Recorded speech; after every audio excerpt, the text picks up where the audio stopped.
Israeli soldiers carry Sergeant First Class Benjamin Asselin's coffin during his funeral on Tuesday in Haifa, Israel.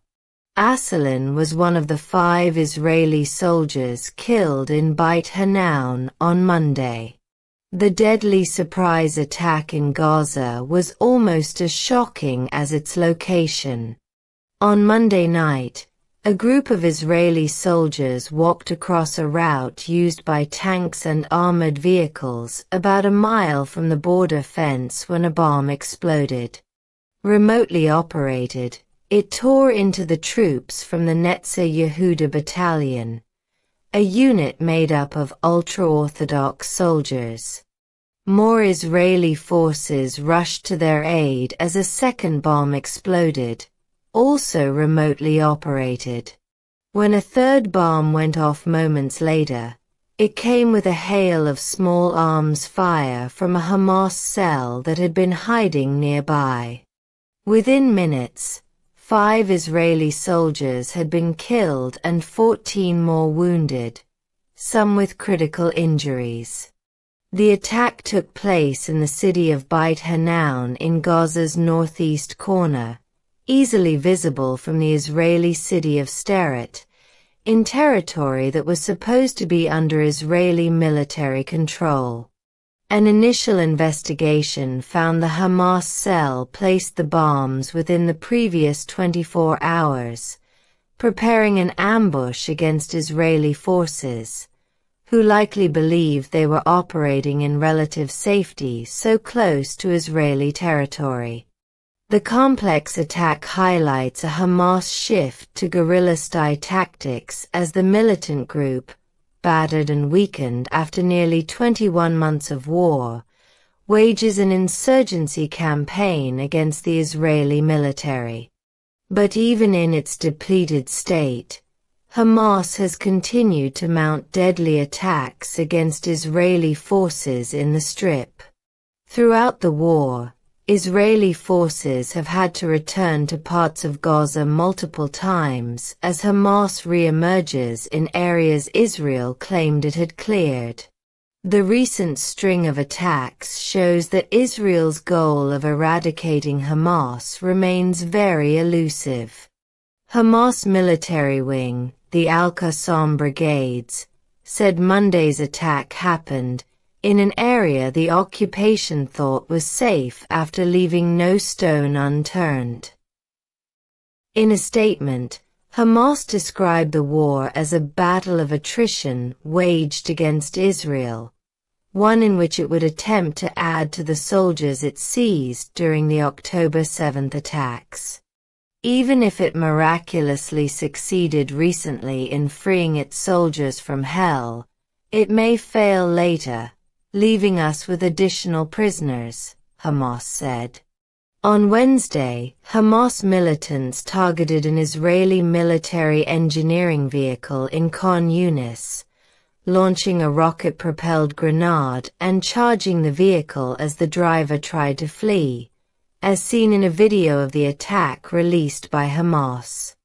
According to the Israeli military, the militants tried to abduct the soldier, killing him in the process. The attempt was thwarted by Israeli forces operating in the area. In a statement posted on Telegram 2 days later, the Al-Qassam Brigades vowed, "The fate of the next soldier will be better as our new prisoner." The brutal grinding war of Gaza contrasts sharply with Israel's quick and precise operation in Iran, a campaign carried out by air and on land without any military casualties. Since the end of the 12-day Israel-Iran conflict, at least 19 soldiers have been killed in Gaza, according to the Israel Defense Forces, IDF, including the attack in Beit Hanoun. On the day of the Israel-Iran ceasefire, a Hamas militant threw an incendiary device down the open hatch of an armored engineering vehicle in southern Gaza, killing all 7 soldiers inside. The attack was one of the deadliest incidents in months for the IDF in Gaza. Former IDF Chief of Staff Lieutenant General Herzi Halevi said in January that Israel had killed 20,000 Hamas fighters since the beginning of the war. Israel has also assassinated much of the terror organization's top leadership. But Hamas has recruited new fighters as well, a senior Israeli military official said earlier this year, replenishing their ranks. In March, Israel's public broadcast, Kan News, reported that Hamas had recruited hundreds of new fighters. What remains is a loosely organized group of militant cells, able to carry out hit-and-run attacks, using what remains of Gaza's underground tunnel network to move and stay hidden, according to retired Major Gen Israel Ziv, former head of the IDF's Operations Directorate. Hamas has had time to study how the IDF operates, Ziv told CNN, and they are turning that to their advantage. Their war is built around our weaknesses. They don't defend territory, they seek targets, he said. Ziv said the strain on Israel's military manpower has allowed Hamas to exploit vulnerabilities, even in its weakened state. Hamas has undergone a transformation. It has become a guerrilla organization operating in small cells. It has an abundance of explosives, much of it from the munitions the IDF has dropped there.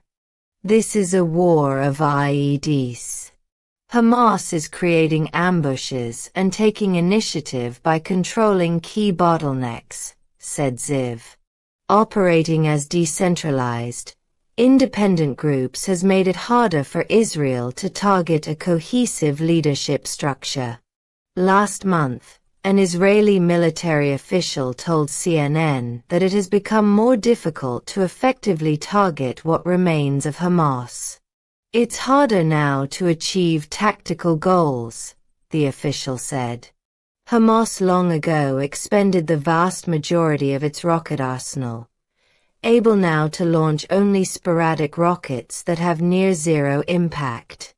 But their ability to move among the ruins of Gaza, armed with improvised explosive devices culled from tens of thousands of Israeli munitions, has turned the rubble of the besieged enclave into a source of resilience. Challenged by armed gangs in southern Gaza and a population that has expressed open anger at Hamas, the militant group has nevertheless found a way to continue the fight, exacting a deadly price with each passing week that goes by without a ceasefire. Even with talks ongoing in Doha and signs of some progress, a ceasefire remains elusive, with mediators so far unable to bridge the key gaps between the sides. Prime Minister Benjamin Netanyahu said during his recent trip to Washington, D.C. that Hamas must lay down its arms, ceding its military and governing capability, or Israel will resume the war. But Hamas has shown no willingness to make such major concessions in negotiations, and the recent attacks are an indication of the power they still retain. To make such major concessions in negotiations, and the recent attacks are an indication of the power they